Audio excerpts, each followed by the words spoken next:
Coming up on Mountain News at 6, the 3 men arrested in connection with the murder of a Prestonsburg woman appear in court.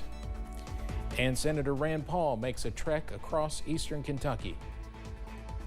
And I'll have the details on the latest drought monitor and what it means for us. More at Mountain News at 6. Dedicated to eastern and southern Kentucky, this is WYMT Mountain News at 6. Following the untimely death of State Senator Johnny Turner, folks in the 29th District may be wondering who will take his place on the ballot. WYMT's Madison Carmouche breaks down the implications. Steve, the Kentucky Secretary of State's office says the deadline for people interested in filing for write-in candidacy is October 25th at 4 p.m. When someone files, there is no requirement to input a party affiliation. There are questions about a special election, but the Secretary of State's office says whichever write-in candidate receives the most votes will win the seat.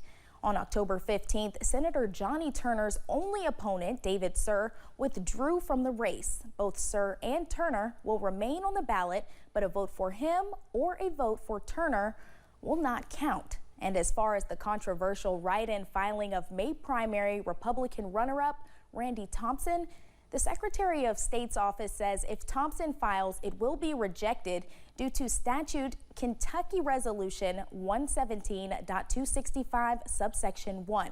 It says in part, quote, any candidate for city, county, urban county, consolidated local government, charter county government, or unified local government office who is defeated in a partisan or nonpartisan primary shall be ineligible as a candidate for the same office in the regular election. Thompson says he still plans to file because of the unprecedented situation. Madison Carmouche, WYMT Mountain News. Madison, thank you. And at last check, 2 people had filed as a write-in candidate: James Tyler Ward II of Whitesburg and Willie Crace of Garrett. The time to request a mail-in absentee ballot has passed, but you can still vote early. Here are the dates for the early voting period. In-person excused absentee voting runs through tomorrow and resumes on October 28th through the 30th, which is next Monday through Wednesday. Early in-person voting starts October 31st, next Thursday, and runs through November 2nd. For more about where you can vote, you can go to sos.ky.gov.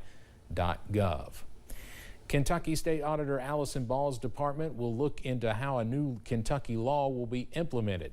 Senate Bill 151 is a bill focused on kinship care for children who are being cared for by relatives other than their own parents. Its main goal is to provide more options and resources to those families, especially around financial support. It was signed into law this past April, but steps to implement it have not been taken yet. We're going to do everything that we can to figure out the facts that you need to know and the facts that Kentucky needs to know, and so this can be implemented. The assessment is in its early stages right now. A full report will be released once the review is complete. U.S. Senator Rand Paul is making his way through parts of eastern Kentucky. WYMT's Amelia Lee was with the senator earlier today in London. First responders came here to the London Corbin Airport evac hangar to meet with Senator Rand Paul.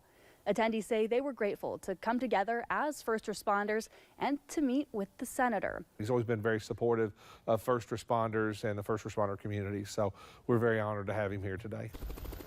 Dan Durham is the senior program director with the Air Evac Life team.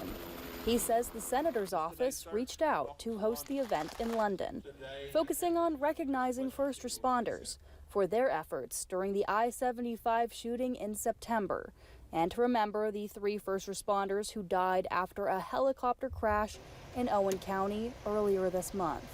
Time and time again with tragedies like this have shown their resilience and shown how strong a community this really is. We're just proud to be part of that community. Senator Rand Paul told the first responders he appreciates what they do and recognizes the risks they face every day, saying Kentuckians are in a better place because they have teams they can rely on. communities are better places to be if there are emergency people who can, take you from a life-threatening car crash or what have you and get you someplace quick. Lech Day works with Air Evac.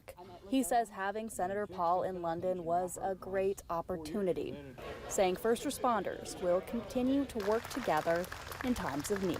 We may wear different patches or different uniforms with different logos, but in the end, we are one family. A chance to come together as first responders. In London, Amelia Lee, WYMT, Mountain News. Now, Senator Paul also spoke with folks in Harlan and Middlesboro this afternoon. He's set to pay a visit to Jackson in Breathitt County as well as Pikeville tomorrow.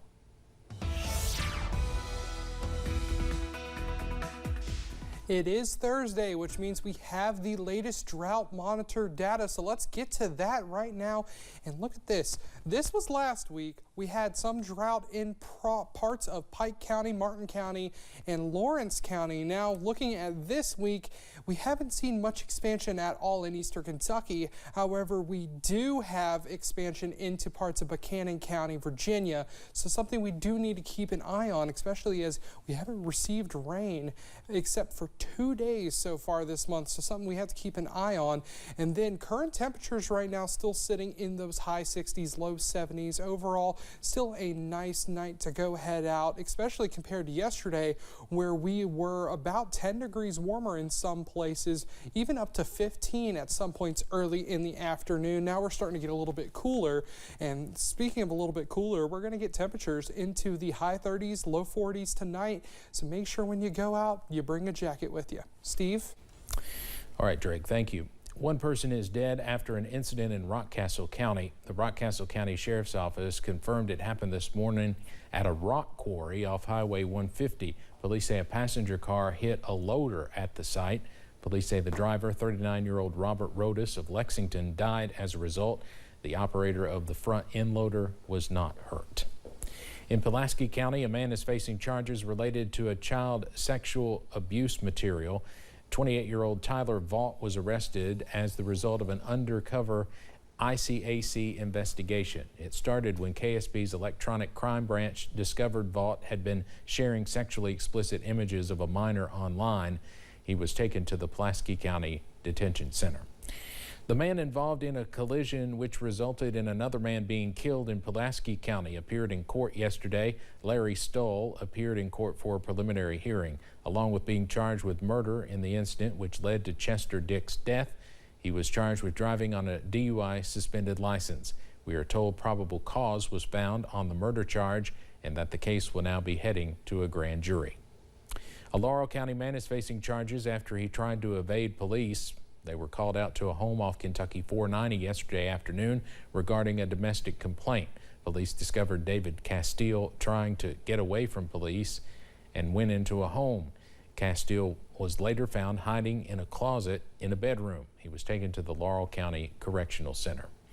New information about the suspect in a robbery investigation in Whitley County. Deputies say yesterday a man robbed 3 people in the parking lot of the old Granny's Country Store on Highway 26.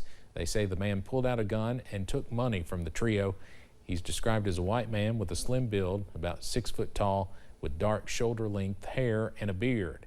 Anyone with information should call Whitley County's non-emergency line at 606-549-6017. And we're on pace to have the driest October in recorded history. I'll have details on when we'll see rain next. Plus, a major lane switch is scheduled soon for one section of the Mountain Parkway.